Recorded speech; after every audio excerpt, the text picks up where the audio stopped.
الأصدقاء السلام عليكم. Bonjour ou bonsoir les amis. J'espère que vous allez bien partout où vous vous trouvez. En tout cas, c'est ce que je vous souhaite et surtout pour le meilleur de toutes les choses qui puissent exister. Bienvenue sur votre chaîne Bled Maradibia et merci de nous recevoir chez vous et parmi vous une nouvelle fois. Pour ma part, je suis heureux et content de vous retrouver à travers cette 332e vidéo qui vient vers vous pour vous proposer votre CQFD habituel, c'est-à-dire ce qui fait la petite discussion à chacune de nos rencontres. Vous le savez désormais, à chaque fois et à chacune de nos interventions, votre CQFD ne s'occupe et ne se consacre que de cette actualité nord-africaine pour venir vous la résumer très brièvement en quelques petits mots, quelques petites phrases. Et aujourd'hui, ce CQFD s'occupe de toute autre chose cette fois-ci. Oui, puisqu'il se penche sur un tout petit morceau, oui, un tout petit morceau de cette autre histoire avec un grand H qui nous révèle que pendant des siècles, oui, pendant des siècles, la Méditerranée, oui, tout ce pourtour méditerranéen était unifié par une langue véhiculaire. En effet, entre le 10e et le 19e siècle, un certain Sabir, oui, Sabir est comme ce fameux saphir, oui, saphir, cette pierre précieuse, oui, cette pierre précieuse. Eh bien, ce Sabir a été parlé à travers tout le pourtour méditerranéen, permettant au peuple qui habite de communiquer et de se faire comprendre, sans nécessairement maîtriser une langue aux règles très structurées. Ce sabir est à l'image d'une certaine diversité, cette diversité de cette Méditerranée justement.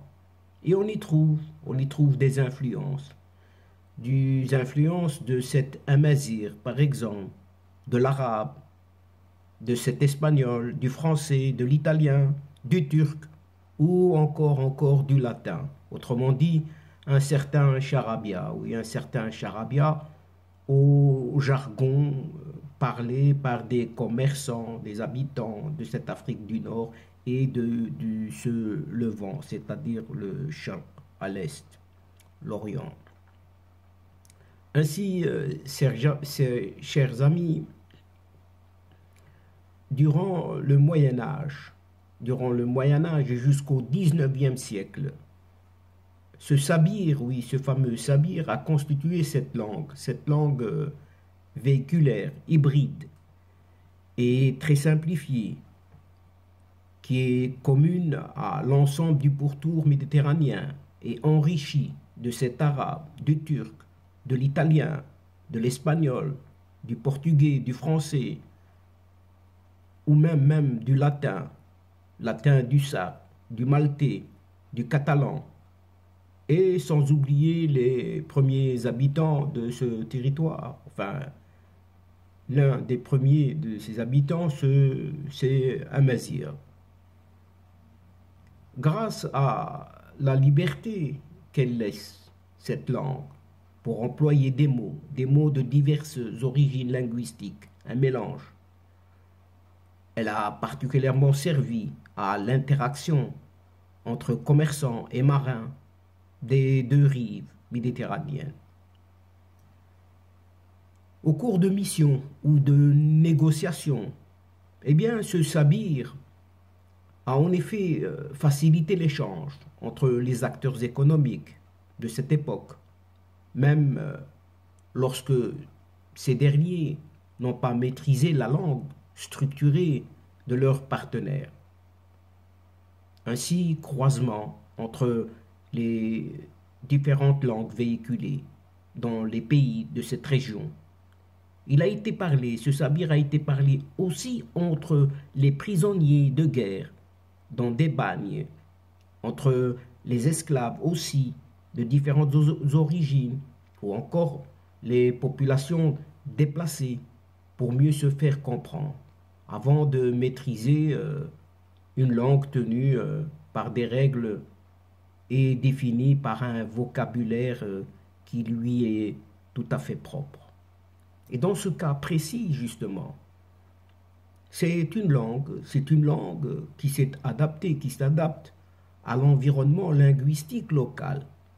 Alors, mais alors, qu'exprime-t-elle exactement cette langue? Plusieurs manières. Plusieurs manières de s'exprimer en sabir et qui ont existé selon les zones géographiques, d'où des dialectes différents d'une région à l'autre, et qui ont défini les variantes de son parler en fonction des interactions linguistiques locales. Par exemple, à l'époque d'Al-Andalus, eh bien, ce sabir a été influencé non seulement par l'arabe, le catalan et quelques termes amazirs, oui, des premiers autochtones, plus à l'est de cette Méditerranée. Il a été marqué, ce sabir, par une prédominance de l'italien, notamment en Tunisie et en Libye, alors qu'en Algérie, l'espagnol y a prédominé. Et au Maroc, il a été influencé non seulement par l'espagnol, mais aussi par le portugais à la fois. Remontons aux origines de ce sabir, dit aussi lingua franca, un article du chercheur en histoire de l'art, un certain Gianluca Pipito, a suggéré que la première phrase de cette langue serait née d'une série de contacts entre les peuples européens et arabes, oui, les Européens avec les Arabes au Moyen Âge, et provoquée par là la présence de commerçants, de marins, de pirates, de forteresses européennes au Maghreb et de groupes d'Européens qui se sont installés dans ces territoires et qui ont amené avec eux des langues romanes, à savoir italien et espagnol en particulier. Et toute cette histoire dont la Sicile, oui, la Sicile, qui est une terre d'influence arabo-normande. Ainsi, cet auteur, ce même auteur de la Lingua Franca Barbaresca, à édition Roma, El Calam de 1004, Guido Cifoletti indique pour sa part que ce sabir, cette langue, a été particulièrement utilisée en Méditerranée pendant ce qu'on appelait l'âge d'or de l'Empire ottoman, à savoir de 1299 à 1922, jusqu'à la conquête de l'Algérie par la France en 1830. Et au Moyen Âge, le terme franc est une désignation dont l'origine remonte à l'Empire carolingien, mais qui va désigner les croisés, comme en témoigne l'expression royaume franc de Jérusalem, qui utilisait plusieurs langues romanes. Explique de son côté un certain Philippe Cibois. Philippe Cibois, professeur émérite de sociologie de l'université de Versailles. Ce chercheur indique aussi qu'au XVIe siècle, ce terme a défini une situation linguistique nouvelle, où l'italien a gagné en popularité en devenant une langue d'échange et de prestige. Un pidgin à base d'italien a pu être pratiqué pour des fins commerciales sur le pourtour de l'ensemble de la Méditerranée. C'est ce que souligne ce chercheur. Et cette variante a été utilisée d'une manière stable pendant près de 3 siècles, en particulier dans ce qui a été constitué à travers les récits historiques, ces États barbaresques correspondant aux aux régences d'Alger, Tunis et Tripoli. En tout cas, c'est ce que développe l'historien de l'art Gianluca Pipito pour expliquer les influences majeures qui ont le plus marqué ce sabir, donc cette langue. La forte composante espagnole, retracée au tournant des XVIe et XVIIe siècles, s'explique, selon lui, par la chute de Grenade en Espagne à la fin de la Reconquista entre 722 et 1492. À ce moment-là, d'innombrables familles morisques ont été expulsées en dehors du territoire andalou, en s'installant dans le Maghreb, particulièrement au Maroc et dans l'ouest algérien. Elles ont enrichi le vocabulaire de ce sabir par l'espagnol qu'elles maîtrisaient à la perfection, donc un mélange des deux.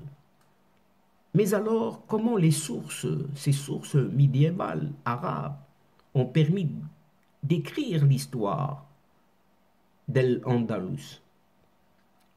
Tout d'abord, ça a été fait par une langue pour assurer les échanges commerciaux et culturels.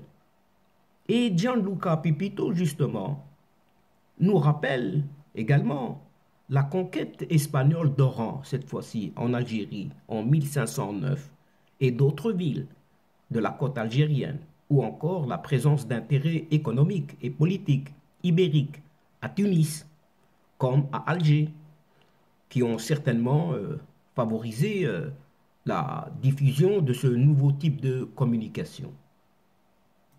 Et il aura fallu moins d'un siècle pour que ce sabir devienne alors la troisième langue la plus parlée à Alger, après le turc et le maure, M-A-U-R-E, selon des écrits de l'abbé bénédictin, savant et historien espagnol, Diego de Haedo, Diego de Haedo, daté de 1621, et recueilli dans le temps par l'archevêque de Palerme en Sicile. En français, le sabir est aussi parlé, est aussi appelé le petit mauresque. Oui, en français, le sabir est aussi appelé le petit mauresque. On le retrouve d'ailleurs dans des œuvres majeures du théâtre et de cette même époque, comme le Bourgeois gentilhomme, pièce de référence de Molière, sortie en 1672. Et Philippe Cibois cite un extrait en lingua franca qui se trouve dans ce texte dramaturgique pour lequel Molière a été aidé par le chevalier d'Arvieux, qui avait été consul de France à Alger. Et ce passage se trouve à la scène 5 de l'acte 4, au niveau des répliques de ce moufti, qui dégage par ailleurs cette forte influence de l'espagnol et de l'italien dans ce sabir justement. À travers les siècles, ce sabir aura évolué au gré des besoins et dicté par l'évolution politique, économique et commerciale de la Méditerranée, ainsi que des interactions entre ces acteurs majeurs dans le monde diplomatique, culturel et militaire. Cette région méditerranéenne, était le centre de gravité d'échanges en tout genre, connu en effet pour sa diversité culturelle et religieuse. Issues de réalités d'origine hétéroclite, ces populations devaient continuer à communiquer avec toutes ces différences. Débuté à la fin du XIXe siècle en Afrique du Nord, Les colonisations européennes vont cependant marquer le déclin du rôle fonctionnel de ce sabir. Ce rôle fonctionnel laisse place, oui, laisse place d'une part aux dialectes, plusieurs dialectes locaux, et à la langue arabe qui a pénétré ce territoire, et d'autre part aux langues utilisées par les forces impérialistes, pour ne pas dire colonialistes, avec la chute de l'Empire ottoman, par exemple en 1922. Eh bien, le début du XXe siècle sonnera la fin de l'usage de la lingua franca, autrement dit de cette langue sabire.